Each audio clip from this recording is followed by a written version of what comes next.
come for our feature. He's come from a long way from Tacoma. He runs a comedy open mic at Bob's Comedy Dive in Tacoma, Washington.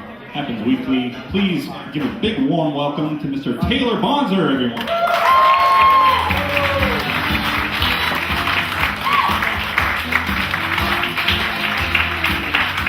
Hello, Bellingham. It is so good to be with you tonight.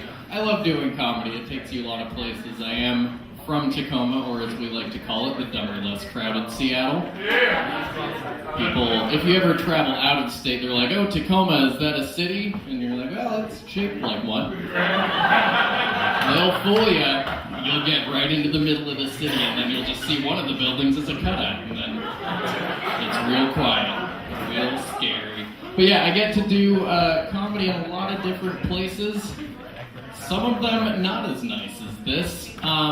There's a very strange show I did a month ago. I got booked at a church, guys. That was an experience. There was just two conditions. One, I couldn't swear. And two, I couldn't bring up the fact that I think God is a ruse. Which I think is fair, after all. God has never come into my house and told my friends he thinks I'm fake.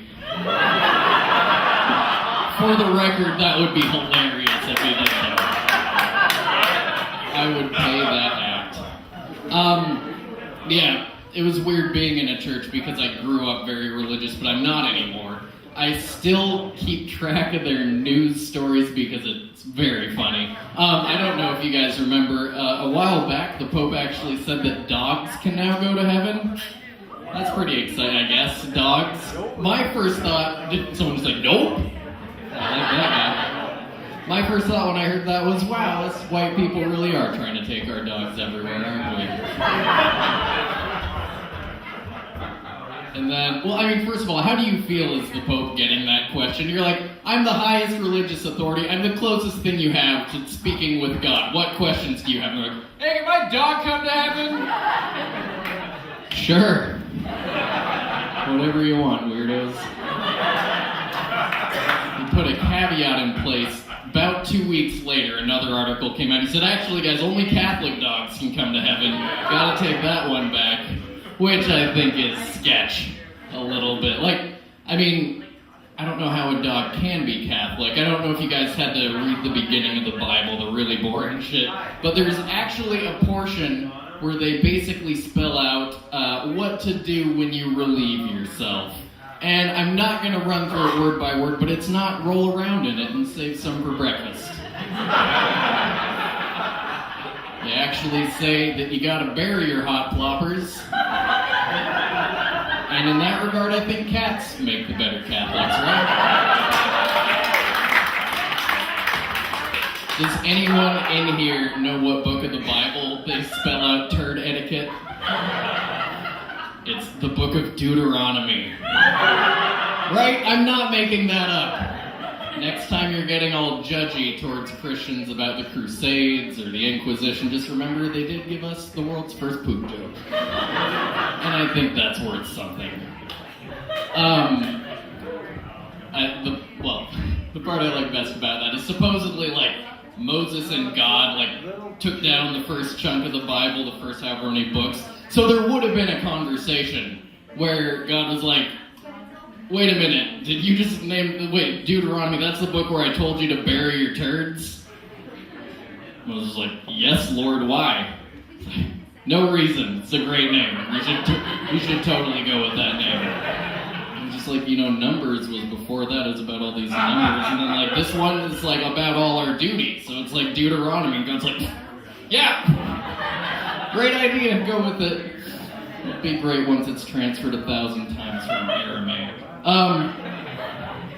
Yes, I think it's fucked up, though, that only dogs can go to heaven, because that's literally telling cats that they can go to hell, right? I mean, it's okay because the Egyptians got them a sweet gig guarding the door, if any of you paid attention in history class. Otherwise, that joke's just for me, and I'm going to keep telling it.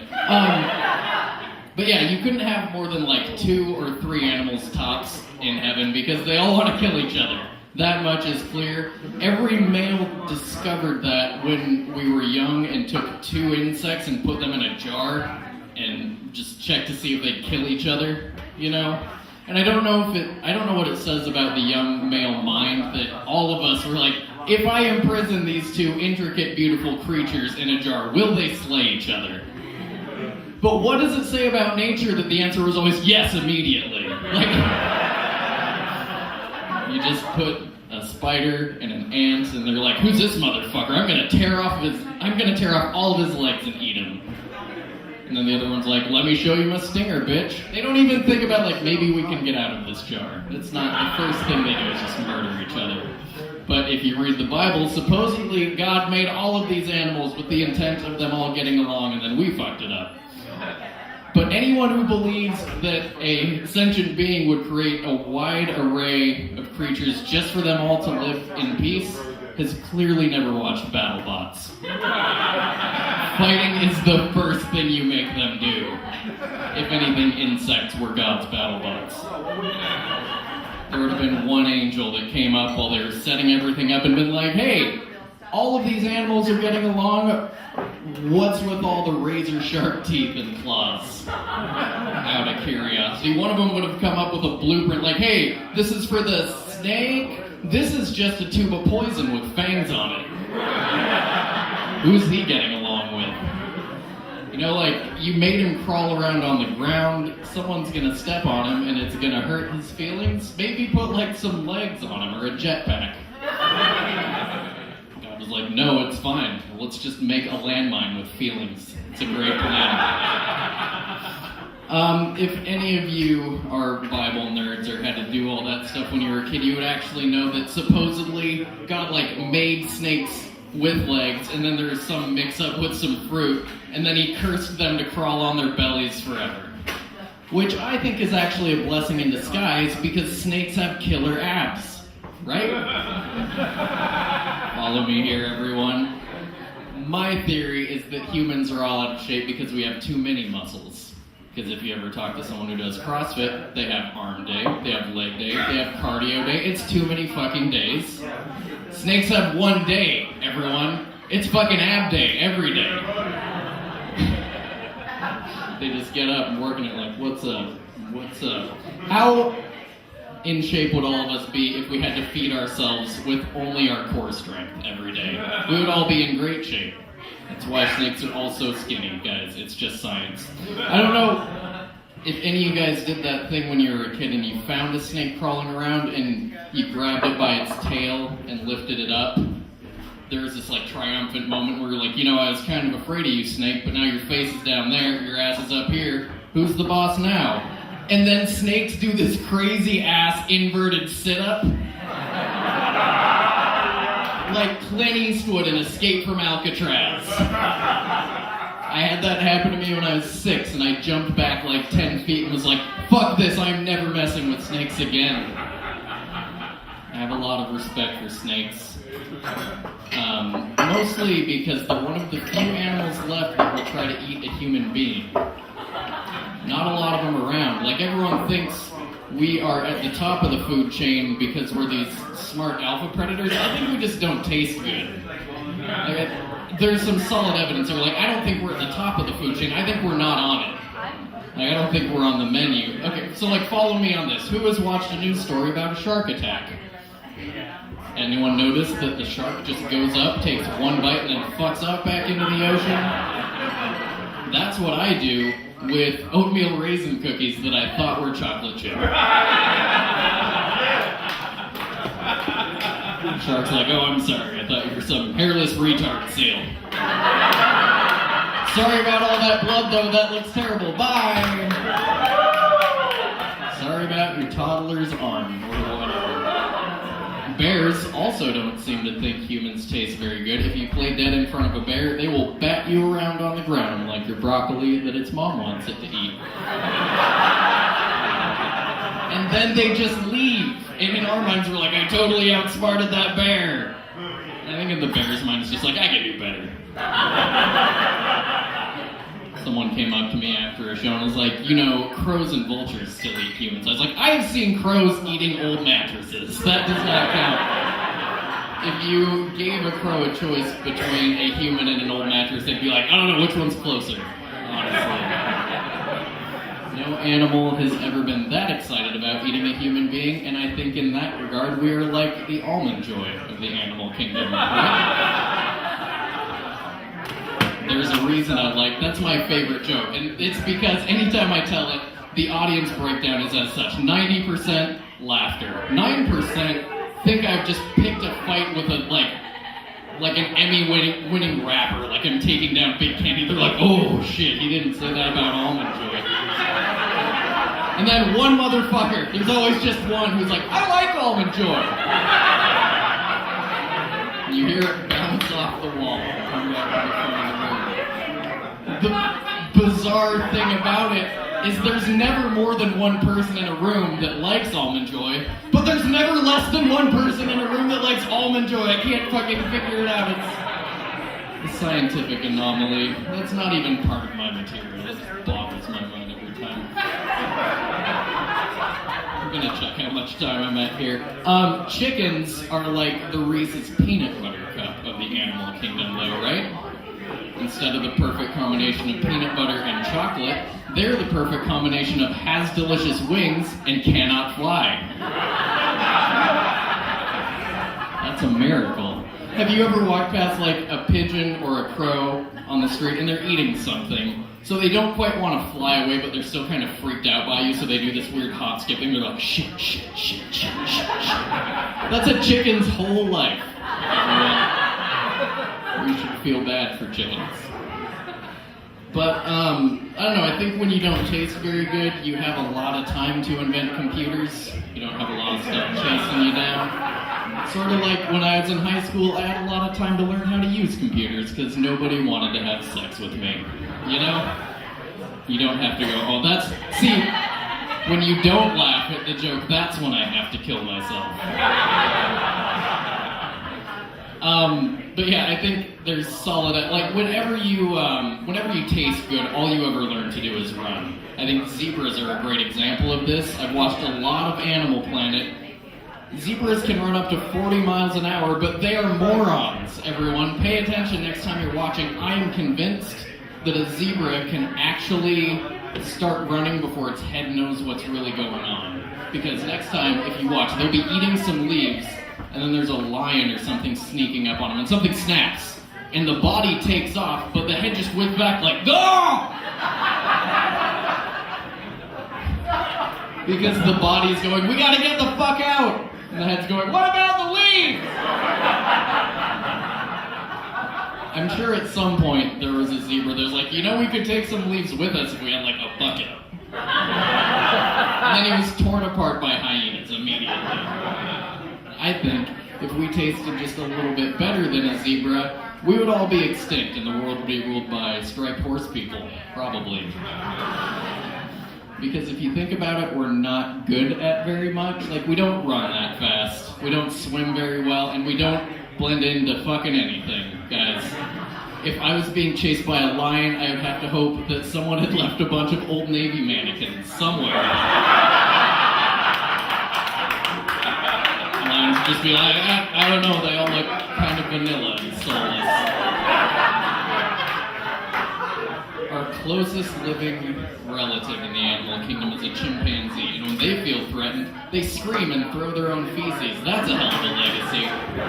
That's what serial killers do when they're about to get the death penalty and they're just like, I should plead insanity right now. The chimpanzee is just like, okay, this lion's here, it's gonna kill me, time to cover myself in my own filth and get shouty, right? And it's not the sexiest survival strategy, but it probably has killed a lot of appetites, to be fair. I think of... Okay, so like, we all feel pretty mediocre about Almond Joy, except for you. Now imagine every time you reached for one, it screamed and shat itself. How many Almond Joys would we be eating? The answer is 0. Oh boy, now we get to get into some newer material. Has your guys' 2017 been okay? Sometimes a little lukewarm. Okay, so cheer if you feel like 2017 has been a festering boil on the ass of progress. It's about how I've been feeling, everyone. My 2017 started out with someone trying to sue me for $3 million. I'm not shitting you. That was a real thing that happened to me. Some of you are thinking he doesn't look like he has $3 million. To those people, I say, you're correct, I don't have $3 million. Some of you are saying he doesn't look like he has $300. And to those people, I would say, you've made your point. There's no need to be rude. The quickest way to explain it is that in 2011, I rear-ended someone who was a law student at University of Idaho with a 1.8 cumulative GPA. 2 years later, they decided that it was my fault they couldn't pass the bar, and I should pay for them to be a lawyer until they were 86 years old, and all of the cleaning and yard work in their 6,000 square foot house with an in-ground pool. Now, they didn't get any of that money, because it turns out that's a fucking crazy thing to ask in court. Thus the 1.8 GPA in law school. I didn't have to pay them anything, but I did have to use 1 month's worth of sick leave from my day job to attend the trial, and it was during that month where I was wondering if I would owe someone more money than I'd ever make that I found out my wife was cheating on me and got a divorce. Woo. Which just goes to show when God closes a door, he opens a can of whoop-ass. Right? See, I like that joke because in the normal version of the metaphor it goes, when God closes a door, he opens a window. When one opportunity closes, another one opens. But in my version of the metaphor, guys, God has simply blocked my escape route and begun to beat me mercilessly. Some of you are like, what happened to the funny animal jokes? Guns down and crashing into the ground! It was all fine, and it was all probably for the best. The frustrating thing is getting back into dating. It's sort of like getting back, like I wasn't good at it before I got married, and now I'm just even more out of shape. It's sort of like me like trying out for the NFL now instead of in high school, and the position I played in high school was trombone in the pep band. But at least I knew like probably more of the rules for being in the games. I don't know. I need to turn my page here. Don't mind me, I'm a professional. Yeah. One of my friends was divorced after being married for 12 years, and he said to him, getting back into the dating scene with how much everything has changed, it's been like being a caveman thought out of the Ice Ages, like the movie Encino Man. Any of you guys ever saw that? See, I was only married for 2 years, so for me it's more like the movie Castaway. Which is to say, tasks that used to be very difficult, like making a fire, or in my case, meeting women that you have things in common with, are now simplified to the flick of your thumb. That's a Tinder joke, and I do hate it. The real reason I compare my divorce to Castaway is because it ended in my sole confidant for so many years, drifting away silently while I cried and fought against the waves.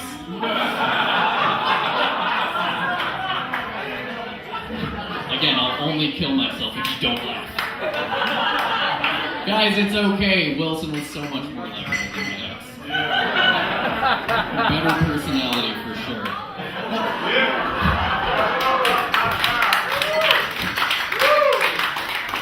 The main thing getting back into dating is I don't know how to be confident, and it's not that I don't think I have things to be confident about. It's just that I think that confidence is fake and no one should feel it ever.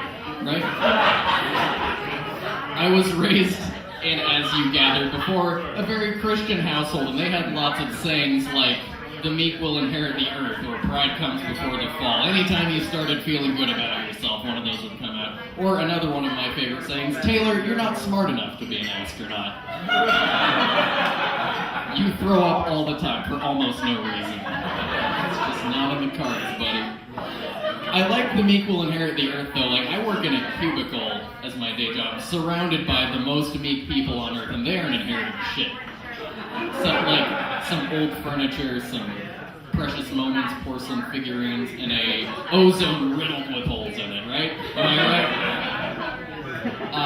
my family is full of meat people. The only things I've ever inherited was an old BB gun and the first 4 seasons of 24 on DVD. Which, pretty sweet, guys, but not quite the earth, you know.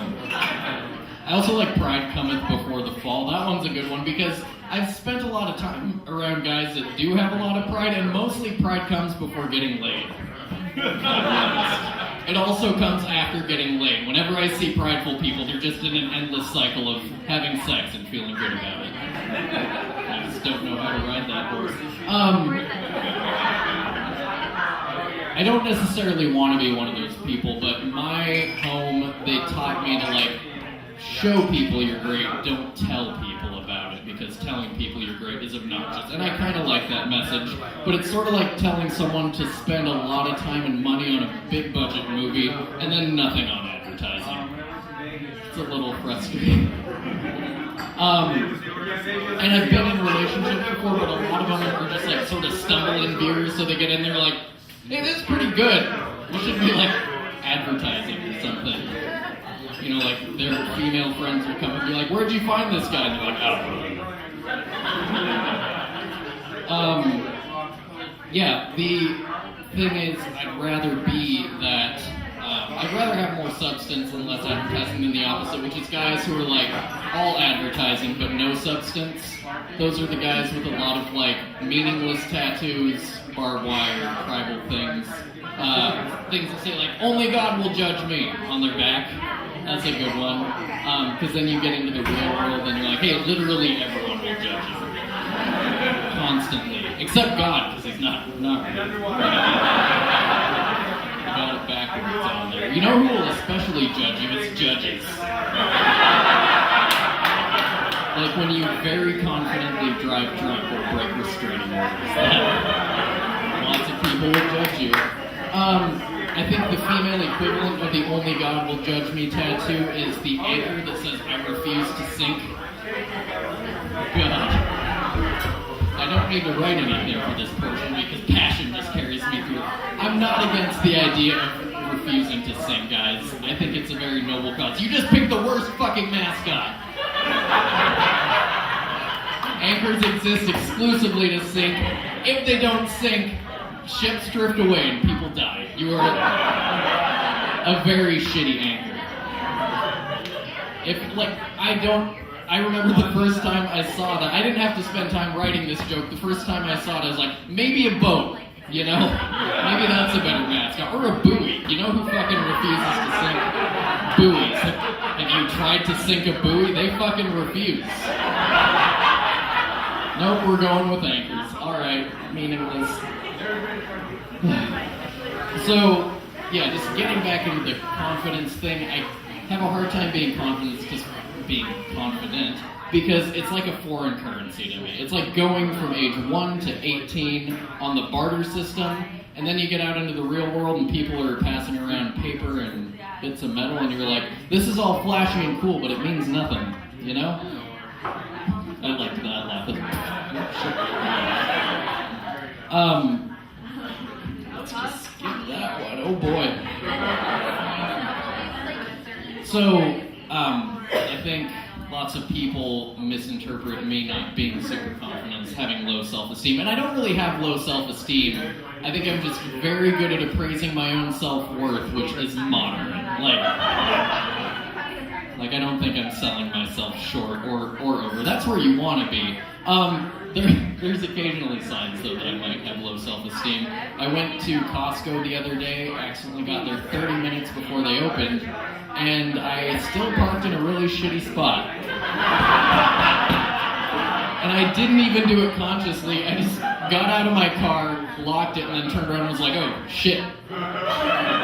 This means something, doesn't it? This is what I would talk to a therapist about if I had that. Another reason I think I might have low self-esteem is I've never been able to fantasize about a threesome. And, thank you. For some men, it's like the epitome of sexual accomplishment. It's all they think of. For me, it seems overwhelming. And again, it's not that I think I'm bad at sex, it's that I know I'm bad at multitasking. I've gotten flustered on three-way phone calls, guys. It's not sexy. The whole confidence thing really gets in the way, though, because I want to date hot people, I just have nothing in common with them. Personality-wise, it just doesn't sync up. Like, later, like, I've gotten in better shape, and that sort of gets you into conversations with attractive people, but they immediately realize who you were in high school if you're not confident. I'll be talking to them, and they'll be like, oh, I was that girl in school who, like, hated all the popular girls, but secretly wanted to be one of them. I'm like, I was the kid in school that never took his coat off. Not even for good reasons. I wasn't hiding bruises. I just never took my coat off. I just always had this overwhelming fear that all the other girls would find out that my parents weren't as rich as theirs. I was like, I had nightmares where I started farting uncontrollably. Couldn't stop. And then they realize who you were in high school, and the conversation's over from there. You can get better looking later in life, but you never carry it the same way as someone who's been like naturally attractive their whole life. So it's hard to infiltrate their society. But I think that being naturally attractive is secretly like the best and worst thing that can happen to someone. Like the people who just roll out of bed beautiful, because we just give shit to beautiful people. Have you noticed that? And then they get like 20 or 40 years into their life, and then that natural beauty slips away, and they're just left with kind of a shitty personality, and they never really had to learn to work for anything. Yeah, maybe a little grim. But have you guys ever spoken with someone who definitely used to be hot? I think you all have. I think you don't want to be shitty people, but you just realized you are. Have you ever been around a mother and daughter, and the mom is now panicking because her daughter is now hotter than she is? That's what happens when you're naturally beautiful, and it slips away. I have had the same experience with older dudes, like guys in their 60s, and they do this shitty, like, peacocking thing around me and women my age, like they're still competing. And it's like, this puts me in a very awkward situation. I have two options here. One, get pushed around by a senior citizen, or two, beat the shit out of a senior citizen. No, neither is a good look. So I think if I ever had children, I wouldn't want them to be naturally good looking, personally. Like, I don't want them to be hideous, because then they might stop trying completely. But follow me here. I would want my children to be like a 6.5 or a 7 that could potentially boost their rating by another like 1.5 points with enough effort, right? I think it's the 6.5s of the world that start small businesses and do squats, personally. There you go. See, just keep following me. It'll get somewhere good eventually. Eventually we'll stop feeling bad about ourselves. And I'm not saying that I want my children to look like they've just like fallen out of the ugly tree and hit every branch on the way down, but I think it would be okay for them to trip and bang their face on a front stump. Like whatever Emeril Lagasse does when he's like finished something and he takes a pinch of paprika and he goes, BAM! Like that, but with ugly, right? That's about my time. You've been lovely, Bellingham. I hope you have a nice night. I'm